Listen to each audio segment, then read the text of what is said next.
No. 85, by Alexander Hamilton. Conclusion. According to the formal division of the subject of these papers, announced in my first number, there would appear still to remain for discussion 2 points: the analogy of the proposed government to your own state constitution, and the additional security which its adoption will afford to republican government, to liberty, and to property. But these heads have been so fully anticipated, and so completely exhausted in the progress of the work, that it would now scarcely be possible to do anything more than repeat, in a more dilated form, what has been already said, which the advanced stage of the question, and the time already spent upon it, conspire to forbid. It is remarkable that the resemblance of the plan of the convention to the act which organizes the government of this state holds, not less with regard to many of the supposed defects than to the real excellencies of the former. Among the pretended defects are the re-eligibility of the executive, the want of a council,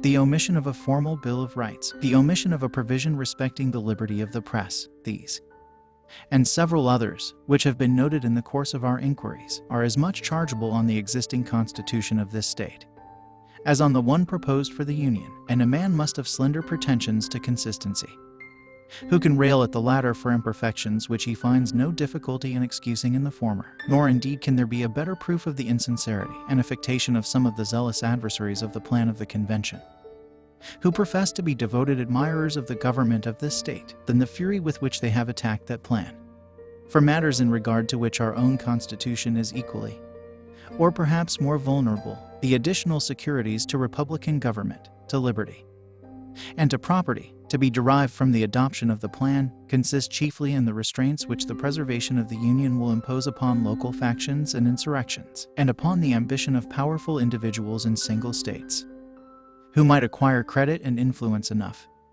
from leaders and favorites to become the despots of the people, in the diminution of the opportunities to foreign intrigue, which the dissolution of the Confederacy would invite and facilitate, in the prevention of extensive military establishments, which could not fail to grow out of wars between the states in a disunited situation, in the express guarantee of a republican form of government to each, in the absolute and universal exclusion of titles of nobility, and in the precautions against the repetition of those practices on the part of the state governments which have undermined the foundations of property and credit, have planted mutual distrust in the breasts of all classes of citizens, and have occasioned an almost universal prostration of morals. Thus have I, fellow citizens, executed the task I had assigned to myself.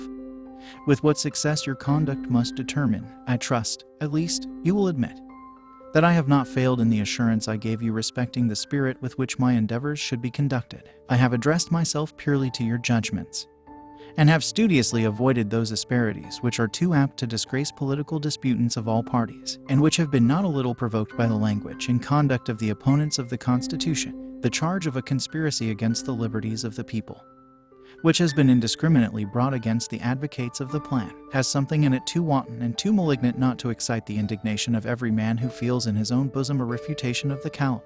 The perpetual changes which have been rung upon the wealthy, the well-born, and the great are such as to inspire the disgust of all sensible men, and the unwarrantable concealments and misrepresentations, which have been in various ways practiced to keep the truth from the public eye, are of a nature to demand the reprobation of all honest men. It is possible that these circumstances may have occasionally betrayed me into intemperances of expression which I did not intend. It is certain that I have frequently felt a struggle between sensibility and moderation, and if the former has in some instances prevailed, it must be my excuse that it has been neither often nor much. Let us now pause and ask ourselves whether, in the course of these papers, the proposed Constitution has not been satisfactorily vindicated from the aspersions thrown upon it, and whether it has not been shown to be worthy of the public approbation and necessary to the public safety and prosperity. Every man is bound to answer these questions to himself, according to the best of his conscience and understanding, and to act agreeably to the genuine and sober dictates of his judgment. This is a duty from which nothing can give him a dispensation. It is one that he is called upon, nay, constrained by all the obligations that form the bands on society, to discharge sincerely and honestly. No partial motive, no particular interest, no pride of opinion, no temporary passion or prejudice will justify to himself, to his country, to his posterity, an improper election of the part he is to act, let him beware of an obstinate adherence to party. Let him reflect that the object upon which he is to decide is not a particular interest of the community, but the very existence of the nation. And let him remember that a majority of America has already given its sanction to the plan which he is to approve or reject. I shall not dissemble that I feel an entire confidence in the arguments which recommend the proposed system to your adoption, and that I am unable to discern any real force in those by which it has been assailed. I am persuaded that it is the best which our political situation, habits, and opinions will admit, and superior to any the revolution has produced. Concessions on the part of the friends of the plan, that it has not a claim to absolute perfection, have afforded matter of no small triumph to its enemies. Why, say they, should we adopt an imperfect thing? Why not amend it, and make it perfect before it is irrevocably established? This may be plausible, but it is plausible only. In the first place, I remark that the extent of these concessions has been greatly exaggerated.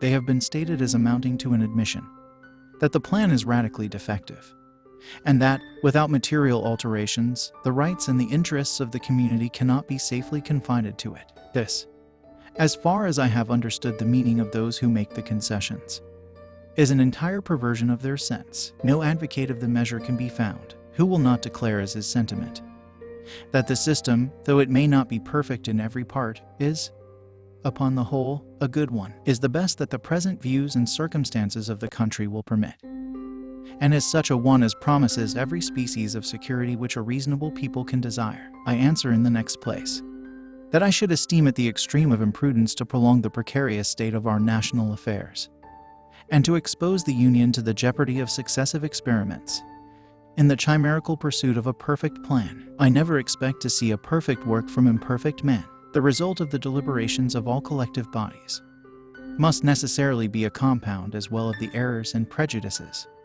as of the good sense and wisdom of the individuals of whom they are composed. The compacts which are to embrace 13 distinct states in a common bond of amity and union must as necessarily be a compromise of as many dissimilar interests and inclinations. How can perfection spring from such materials? The reasons assigned in an excellent little pamphlet lately published in this city unanswerably show the utter improbability of assembling a new convention under circumstances in any degree so favorable to a happy issue as those in which the late convention met, deliberated, and concluded. I will not repeat the arguments there used, as I presume the production itself has had an extensive circulation.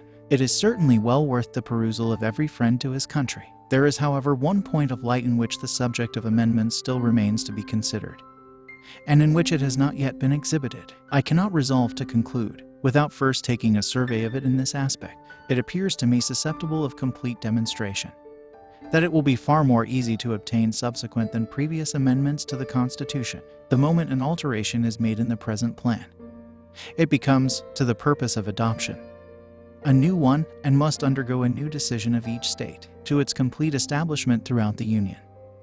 It will therefore require the concurrence of 13 states. If, on the contrary, the Constitution should once be ratified by all the states as it stands, alterations in it may at any time be effected by 9 states. In this view alone, the chances are as 13 to 9 plus in favor of subsequent amendments, rather than of the original adoption of an entire system. This is not all. Every constitution for the United States must inevitably consist of a great variety of particulars, in which 13 independent states are to be accommodated in their interests or opinions of interest. We may of course expect to see, in any body of men charged with its original formation, very different combinations of the parts upon different points. Many of those who form the majority on one question may become the minority on a second, and an association dissimilar to either may constitute the majority on a third. Hence the necessity of molding and arranging all the particulars which are to compose the whole in such a manner as to satisfy all the parties to the compact, and hence also an immense multiplication of difficulties and casualties in obtaining the collective assent to a final act. The degree of that multiplication must evidently be in a ratio to the number of particulars and the number of parties. But every amendment to the Constitution, if once established, would be a single proposition, and might be brought forward singly. There would then be no necessity for management or compromise. In relation to any other point, no giving nor taking. The will of the requisite number would at once bring the matter to a decisive issue, and consequently whenever 9 or rather 10 states, were united in the desire of a particular amendment. That amendment must infallibly prevail. There can, therefore, be no comparison between the facility of effecting an amendment and that of establishing in the first instance a complete constitution in opposition to the probability of subsequent amendments. It has been urged that the persons delegated to the administration of the national government will always be disinclined to yield up any portion of the authority of which they were once possessed. For my own part, I acknowledge a thorough conviction that any amendments which may, upon mature consideration, be thought useful, will be applicable to the organization of the government, not to the mass of its powers, and on this account alone. I think there is no weight in the observation just stated. I also think there is little force in it on another account: the intrinsic difficulty of governing 13 states, independent of calculations upon an ordinary degree of public spirit and integrity, will, in my opinion, constantly impose on the national rulers the necessity of a spirit of accommodation to the reasonable expectations of their constituents. But there is yet a further consideration, which proves beyond the possibility of doubt that the observation is futile. It is this: that the national rulers, whenever 9 states concur, will have no option upon the subject. By the 5th article of the plan, the Congress will be obliged, on the application of the legislatures of 2/3 of the states, to call a convention for proposing amendments, which shall be valid to all intents and purposes as part of the Constitution.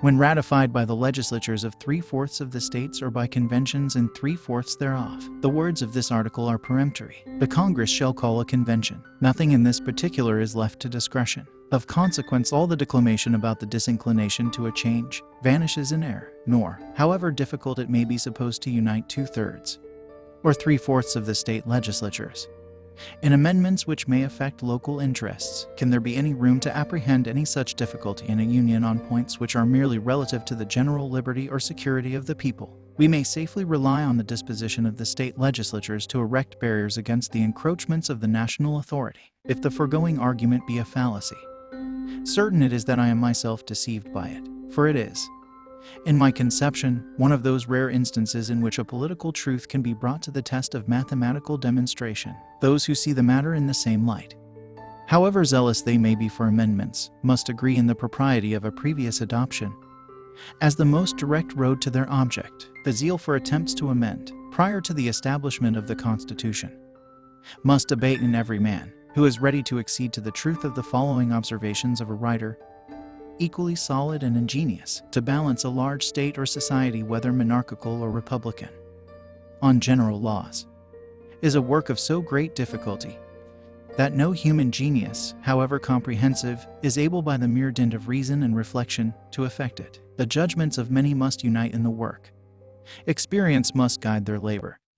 Time must bring it to perfection, and the feeling of inconveniences must correct the mistakes which they inevitably fall into in their first trials and experiments. These judicious reflections contain a lesson of moderation to all the sincere lovers of the Union, and ought to put them upon their guard against hazarding anarchy, civil war, a perpetual alienation of the states from each other, and perhaps the military despotism of a victorious demagogue, in the pursuit of what they are not likely to obtain but from time and experience. It may be in me a defect of political fortitude, but I acknowledge that I cannot entertain an equal tranquility with those who affect to treat the dangers of a longer continuance in our present situation as imaginary. A nation without a national government is an awful spectacle. The establishment of a constitution, in time of profound peace, by the voluntary consent of a whole people, is a prodigy, to the completion of which I look forward with trembling anxiety. In so arduous an enterprise, I can reconcile it to no rules of prudence to let go the hold we now have upon 7 out of the 13 states, and after having passed over so considerable a part of the ground, to recommence the course. I dread the more the consequences of new attempts, because I know that powerful individuals, in this and in other states, are enemies to a general national government in every possible shape. Publius, 458.